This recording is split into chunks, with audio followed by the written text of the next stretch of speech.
그런 스데반 집사를 가만두지 않죠. 늘 그렇습니다. 사단은 하나님의 영광을 드러내는 곳에 늘 시험을 하고 하나님 영광 드러내는 사람을 늘 핍박합니다. 스데반 집사도 가만두지 않았어요. 사람을 밀수해서 거짓 증인을 세우고 스데반을 잡아서 죽이려 합니다. 그러나 그를 이야기하기를 6장 15절에 그의 얼굴이 천사의 얼굴과 같았더라. 그런데도 불구하고 그의 얼굴은 천사의 얼굴처럼 늘, 왜요? 성령 충만하게 살았습니다. 성령 충만한 가운데 은혜와 권능의 충만해 있어서 천사의 얼굴처럼 그렇게 늘 빛나 있었다라는 겁니다.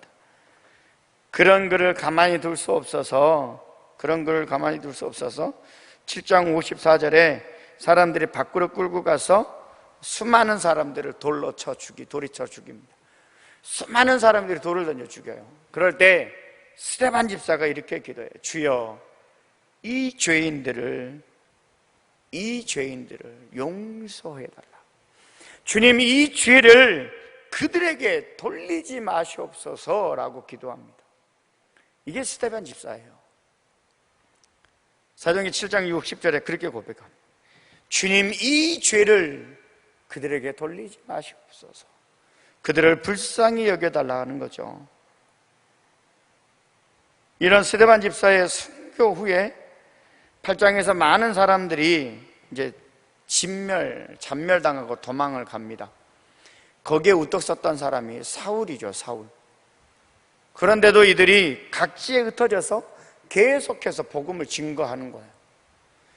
핍박을 하고 사람이 죽음을 당하고 이러면 좀 움츠러들 줄 알았는데 그게 아니라 흩어져서 더 확산하는 그런 일이 일어나는 겁니다. 참다 9장에 가서 사울이 대제사장에 찾아가요. 그리고 공문을 써달라 그럽니다. 내가 저들을 마음대로 할 수 있도록, 죽여서 핍박할 수 있도록 그런 권한을 달라는 거죠. 그래서 그 공문을 가지고 그가 다메섹 도상으로 올라가는 사건이 9장입니다. 그곳에서 누구를 만납니까? 주님을 비로소 만나는 거예요. 이때까지 사도 바울은 율법주의자였습니다. 율법주의자. 그래서 율법으로만 구원이 있다라고 생각했어요. 613가지의 율법이 성경에 기록되어 있습니다. 365가지와 나머지 빼보면 200몇 가지가 그래요. 하라, 하지 말아라, 이렇게 기록돼요. 이 율법으로만 구원을 받는다라고 그는 생각했는데 다메섹 도상에서 예수님을 만나고 참 복음을 깨달은 후에 완전히 깨지기 시작합니다. 구원은 율법이 아니라 예수 그리스도를 믿음으로. 아멘. 여러분, 예수 그리스도를 믿음으로. 율법 아니에요. 우리 율법이라면 아마 우리는 구원받을 사람 한 명도 없습니다. 잘 생각해 보십시오. 지금 8월 달인데 올 한 해 8월 둘째 주까지 올 한 해 한 번도 죄 안 지었다 있으면 천국 보내드리겠습니다. 없잖아요. 안 그런가요? 다른 사람은 몰라도 하나님은 알고 있는 죄들이 수없이 많을 겁니다. 죄를 하나 저지를 때마다 내 얼굴에 점 하나가 생기고, 하나님 보시기에 착한 일 할 때마다 점 하나가 사라진다 할지라도 365일 하면 우리 얼굴은 아마 검해져 볼 겁니다. 근데 이게 한 50평생 살았다라고 생각해 보십시오. 50평생 살았으면 내 몸뚱아리는 안 보여. 제가 40 좀 넘었으니까요. 이제 40 간 넘었으니까 저 몸도 아마 안 보일 겁니다. 죄로 따진다라면. 전과자로 따지면 전과 몇십 번 될 겁니다. 우리는 그런 존재예요. 율법으로는 절대로 구원받을 수 없어요. 그 사실을 다메섹 도상에서 예수님께서 사울에게 찾아오셔서 말씀하고 있는 거예요. 율법이 아닌 예수 그리스도를 믿음으로 구원을 얻는다라는 참 복음을 그에게 전하게 되는 겁니다. 이런 일이 있는 이후에 그때에 스데반의 일로 일어난 환난으로 말미암아 흩어진 자들이 그 사건이에요. 6장부터 9장까지 사건. 이때에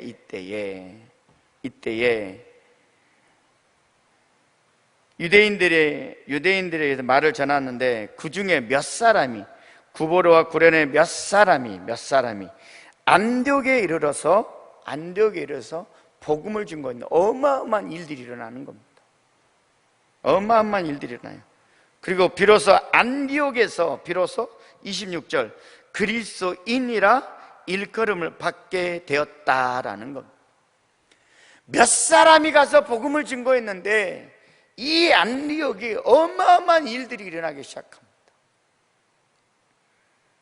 당시 학자들이 말로 6분의 6명 중에 1명꼴이 그리스도인이, 이 몇 사람을 인해서 6명 중에 1명꼴의 사람이 그리스도인이 됐다라고 이야기를 해요. 그러면 안디옥이라는 조차가 얼마나 큰가 조금 이따가 제가 이야기를 하겠습니다. 비로소 그때의 그리스도인, 예수 그리스도를 전하는, 복음을 증거하는 사람이라고 안디옥에서 비로소 불려지게 됐던 겁니다. 그리스도인이라는 단어가 신약에 3번 나옵니다. 오늘 본문에서 26절에 한번 나오고 사도행전 26장 28절에 한번 등장을 합니다. 그리고 베드로전서 4장 16절에 나와요. 여러분, 그리스도인이라는 이 단어의 등장이 엄청난 일들이 일어나기 시작합니다. 핍박이 시작이 돼요. 이제 그때는 유대교 안에 속해 있었어요. 그래서 로마가 유대교를 인정하는 그러한 시대였습니다. 종교를 인정을 해줬어요. 그래서 핍박을 하지 않았습니다. 근데 이제 이때부터 시작해서 그리스도인이라는 단어를 쓰기 시작하면서 새로운 종교로 거듭나기 시작하는 겁니다. 물론 이것 때문에 사도 바울이 유대교의 영향을 좀 받으려고, 그 힘을 받으려고 하긴 했어요. 그러나 이 그리스도인의 이 말의 등장으로 인해서 신은 종교로 구별을 받기 시작해요. 그래서 이때부터 로마의 핍박과 유대교의 핍박이 일어나기 시작합니다. 그래서 많은 그리스도인들이 배교도 당하고 지하에 숨어서 살아가면서 그곳에서 예배를 드리고, 많은 그리스도인들이 고난을 받고 십자가에 못 박을 당하고 핍박을 받는 일들이 일어나는 겁니다. 그 대표적인 예가 바로 로마 황제 네로의 불사건의 화재. 그걸 기독교인들이 저질렀다라고 거짓말을 하게 돼요. 또 성찬식을 할 때 피를 먹는데, 포도주를 먹는데 아이를 죽여서 그 피를 마신다라고 거짓으로 이야기를 합니다. 수많은 그리스도인들이 핍박을 받기 시작하는 거예요. 이게 그런 사건이 일어나는 거예요. 그럼에도 불구하고 그리스도인들은 핍박에 굴하지 않아요. 계속해서 복음을 증거하고 또 증거합니다. 그래서 콘스탄틴 대제 때 복음이, 기독교가 비로소 종교로 공인화되기 시작하고 전 세계에 복음의 확산이 일어나는 겁니다. 이들의 피땀이, 이들의 눈물이, 이들의 그 헌신이 그런 일을 일어나게 했던 거예요. 안디옥에 있는 사람들이 비로소 그리스도인이라는 칭호를 쓰기 시작한 겁니다.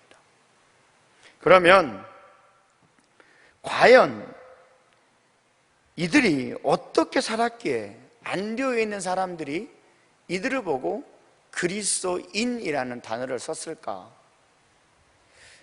첫 번째는 19절, 20절에 이야기하고 있는 것처럼 환난 속에 있어서 말씀 붙들며 살아갑니다.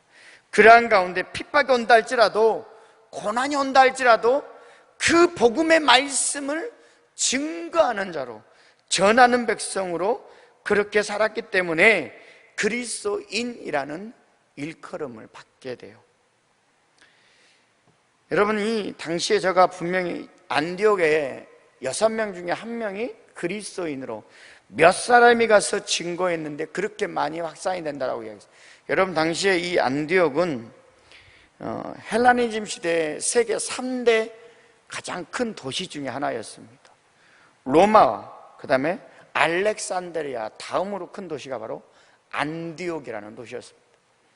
항구 도시예요. 지중해에 있는 항구 도시. 그래서 이런 말을 했습니다. 동방의 여인이라는 단어를 썼어요. 찬란했습니다. 그 나라는 목포보다 인구가 약 40만에서 50만 중, 목포보다 제일 안 되죠. 목포 한 3, 4배 정도 되는 어마어마한 큰 도시가 바로 안디옥이었습니다. 그러다 보니까 지중해에 엄청난 영향력을 끼칩니다. 그래서 무역이면 무역, 정치, 경제 할 것 없이 문화적으로도 풍요롭게 누리는 나라가 바로, 그런 도시가 바로 안디옥이었어요.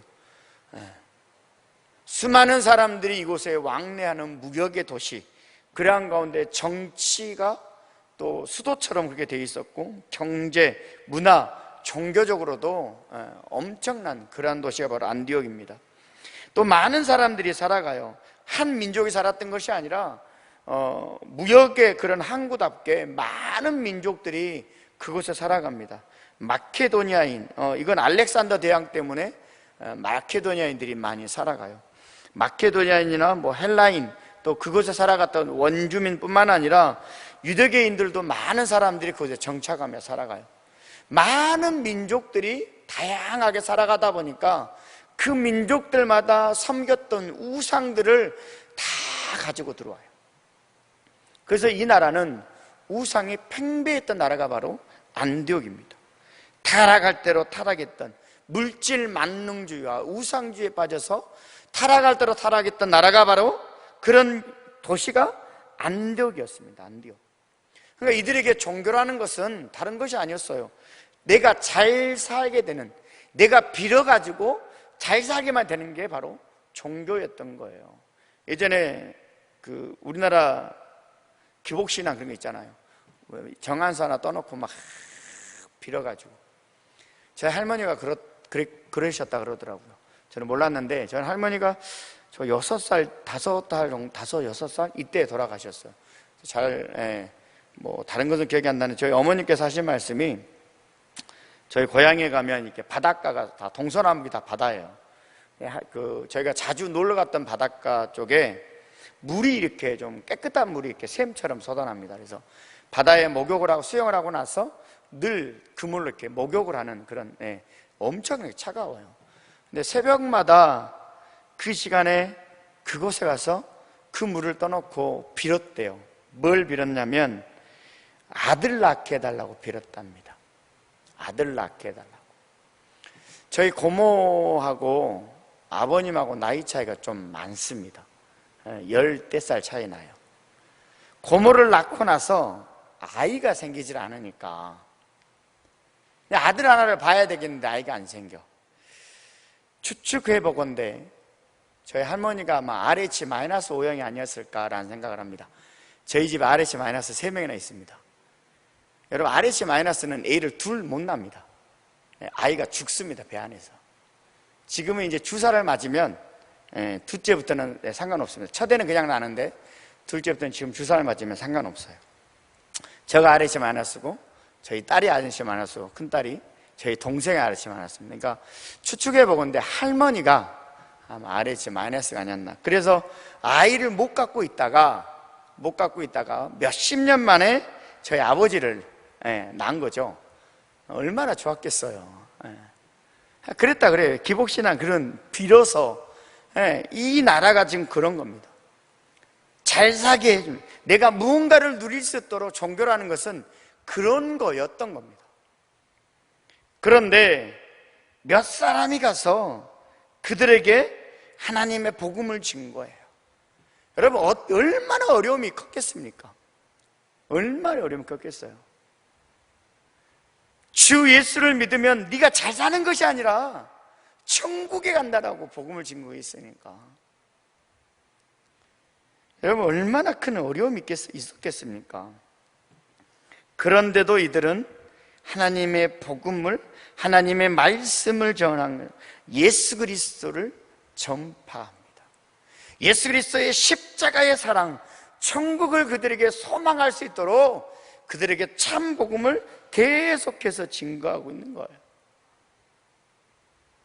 그 일 때문에 수많은 사람들이 믿기 시작했고, 이 소문이 예루살렘 교회까지 퍼져나가서 예루살렘 교회에서 바나바를 파송하는 그런 일이 일어나고, 바나바는 그곳에서 또 사울이라는 사람을 데리고 가서 함께 사역하는, 그래서 안디옥 교회를 세우는 일들이 일어나는 거예요. 그러면서 그들에게 하나님의 사랑, 예수 그리스도의 십자가의 사랑을 증거합니다. 그 어떤 십자가의 사랑이었냐면 다른 게 아니고 4장 32절, 4장의 32절부터 37절, 그리고 2장 43절부터 47절이 나와 있는 그런 거예요. 믿는 무리가 한 마음과 한 뜻이 되어서 모든 물건을 서로 뭐 했다고? 통용했다라는 거예요. 자기 것이 아니라 얼마 전에 목사님 설교하셨습니다. 내 것이 아니라 하나님이 주신 거예요. 그 하나님이 주신 것을 다 풀어서 모든 이에게 공평하게 나눠주고 서로 협력한 아름다운 선을 이뤘다라는 거예요. 예수님께서 자신을 희생해서 사랑을 증거했던 것처럼 하나님이 베풀어 주신 것을 내 것이 아닌 하나님의 영광을 위해서 그렇게 사용하면서 많은 이들에게 예수님의 사랑을 그렇게 증거하는 사람이 됩니다. 이런 이유 때문에 안디옥에 들어와 복음을 증거하는 사람들을 보고 안디옥에 있는 사람들이 그리스도인이라고 일컬음을 줬습니다.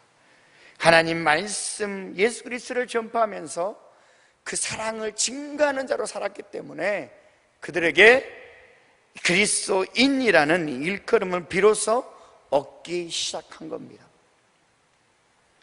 두 번째로 21절에 말하고 있는 것처럼 그리스도인이라 일컬음을 받았던 이유는 주의 손이 함께하는 사람이었기 때문에, 주님의 손이 함께하는 사람이었기 때문에 그리스도인이라 일컬음을 받았어요. 여러분 우리 21절 같이 한번 볼까요? 본문 21절입니다. 시작.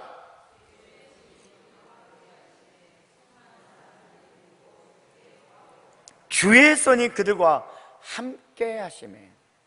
그들이 누군데요? 복음 증거자인 그들과 함께 하시매 수많은 사람들이 믿고 주께 돌아왔더라. 여러분 어떨 때 주의 손이 함께 할까요? 어떨 때 주의 손이 함께 할까요? 어떨 때? 담임 목사님 늘 여러분에게 물어보시죠. 주일날도 물어보고 금요일도 물어보고. 뭐라 물어봅니까? 에? 저거 물어보잖아요. 저거 볼 때마다 지겨워! 그러십니까? 주의 손이 함께하는 방법 다른 것이 아니라 주님과 동행할 때 주님의 손이 함께합니다. 아멘. 내가 정말로 인식하고 주님을 붙들고 살아갈 때 주님의 손이 함께하는 겁니다. 사랑하는 성도 여러분, 주님과 동행할 때 주님께서 늘 함께 하심을 인식하고 주님 앞에 묻고 붙들 때에 주님의 손이 함께할 줄 믿습니다. 여러분 이 증거의 사실이 사도행전 2장부터 또 시작을 해요. 2장, 3장, 4장에 정말로 주님의 손이 함께 했음을 알 수 있는 사건들이 계속해서 나옵니다. 여러분 2장 한번 가보세요. 사도행전 2장에 어떤 일이 일어납니까? 사도행전 2장 맨 처음에 뭐라 써 있습니까? 성령이 아직 안 보셨어요? 사도행전 2장 시작하기 전에 뭐라 써 있습니까? 성령이 임하시다. 마가의 다락방에 성령의 역사가 임하고 있는 겁니다. 급하고 강한 바람이 훅 불어오더니 성령의 역사를 4절에 충만함을 받고 성령의 말하게, 그때부터 이제 방언이 터지기 시작하는 거예요. 그때부터 방언이 터지기 시작합니다. 근데 이 사람들이 각 나라의 말들을 하는데 각 나라 사람들이었느냐? 아니요, 그게 아니고 뭐라 써있냐면 이 사람들은 다른 사람이 아니라 각 나라 방언들로 하게 되는데 그 다른 나라 사람이 아니라 갈릴리 사람이었다라는, 갈릴리 사람. 7절 보세요. 말하는 사람들이 다 갈릴리 사람 아니냐. 보고 있는 사람들이 하는 소리입니다. 보고 있는 사람들이 하는 소리. 이런 거죠. 여기는 우리나라 사람들이 가서 영어를 하고 일본어를 하고 배우다는 사람이 중국어를 하고 프랑스 불어를 하고 이런 거예요. 영국식 영어를 하고 아프리카 말을 하고 이런 겁니다.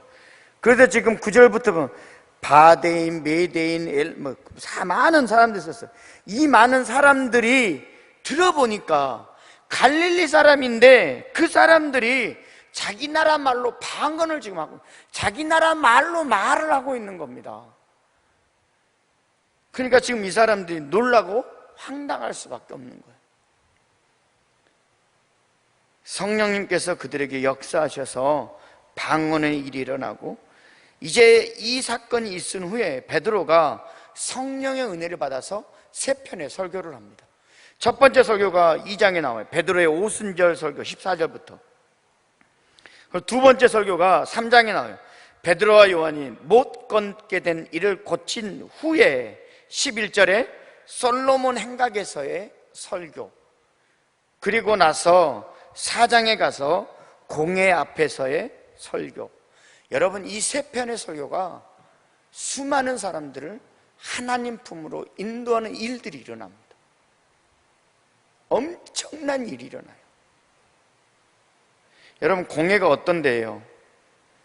엘리트만 모여있는 데입니다. 엘리트들만 모여있는.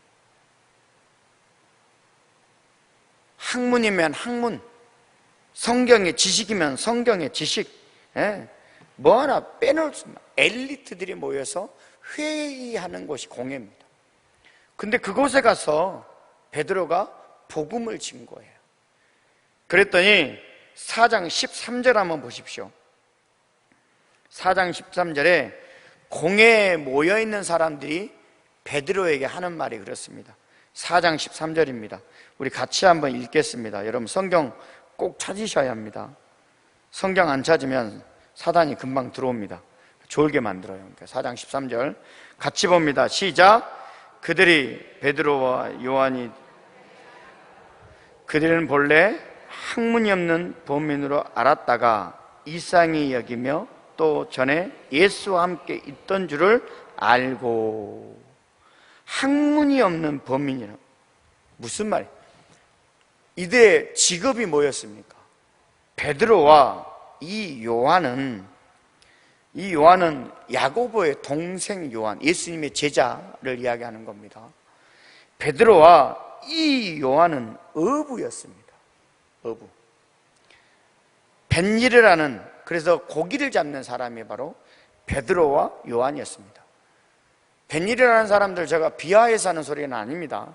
당시에 뱃일을 하는 사람들은 배우지 않아도 됐습니다. 그것만 하면 되니까.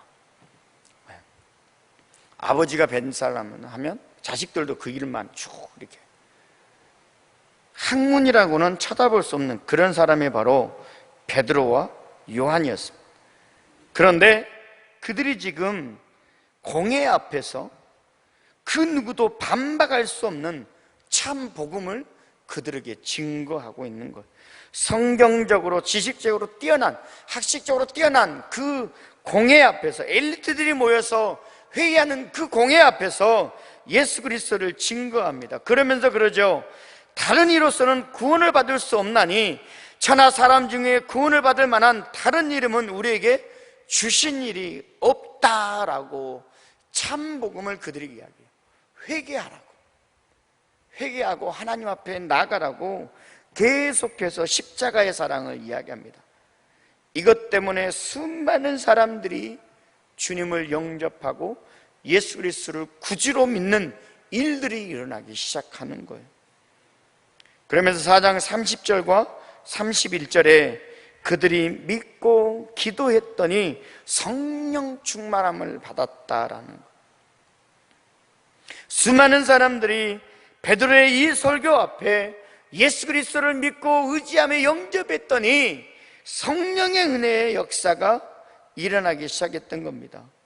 그러면서 그로 인해서 계속해서 교회 확장이 일어나고 있는 거예요. 사랑하는 성도 여러분, 어부에게 지혜를 누가 더하여 주셨을까요? 못 걷게 된 일을 누가 고쳐주셨을까요? 스데반 집사에게 누가 은혜와 권능과 지혜를 더하여 주셨을까요? 사울을 다메섹 도상에서 만나시고 여러분 누가 변화시켜 주셨을까요?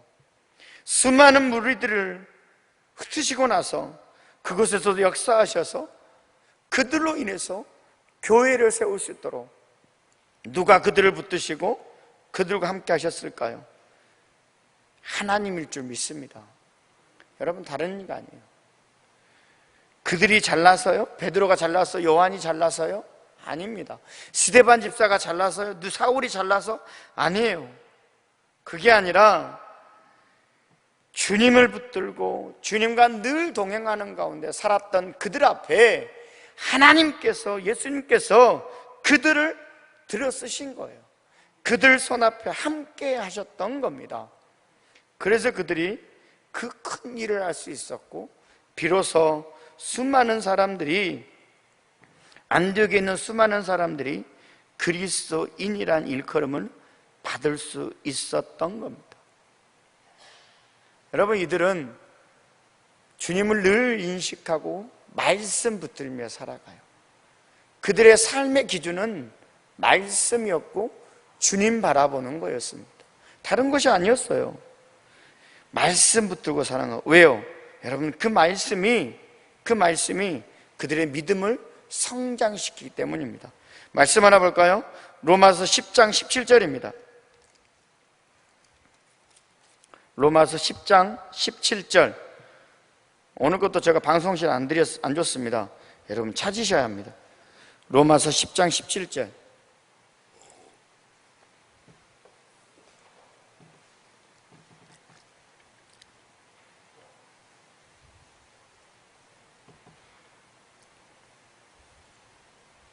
성경 이렇게 찾고 박수치면서 찬양하고 그래 치매도 안 걸립니다, 여러분.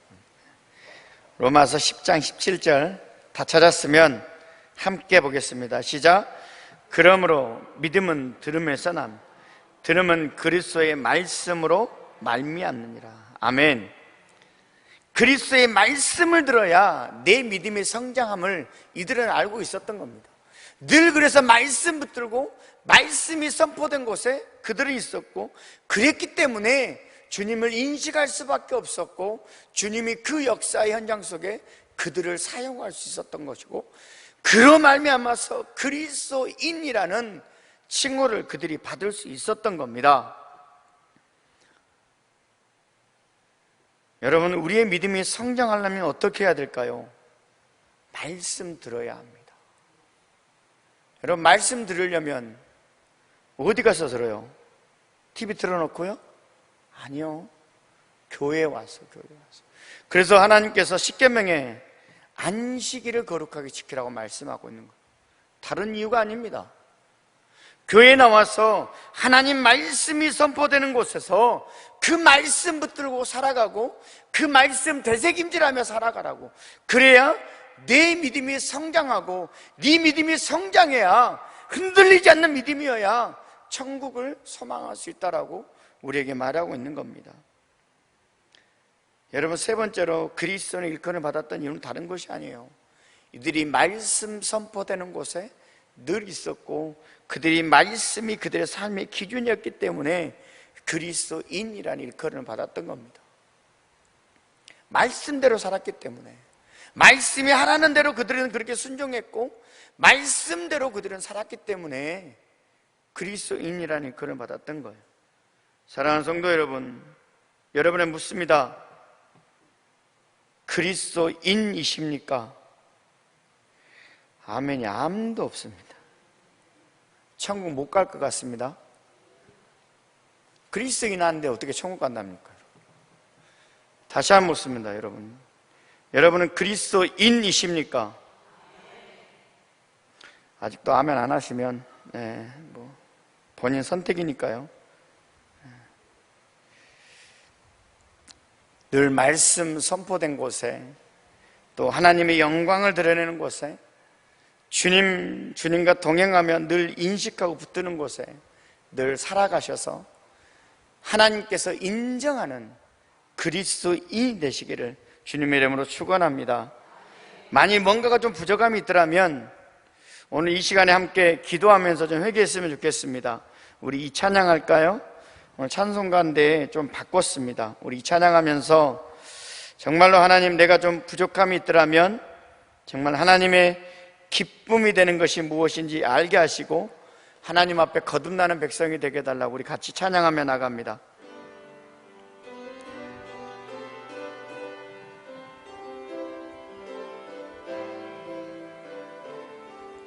나 주님의 기쁨 되기 원하네. 나 주님의 기쁨 되기 원하네. 내 마음을 새롭게 하소서.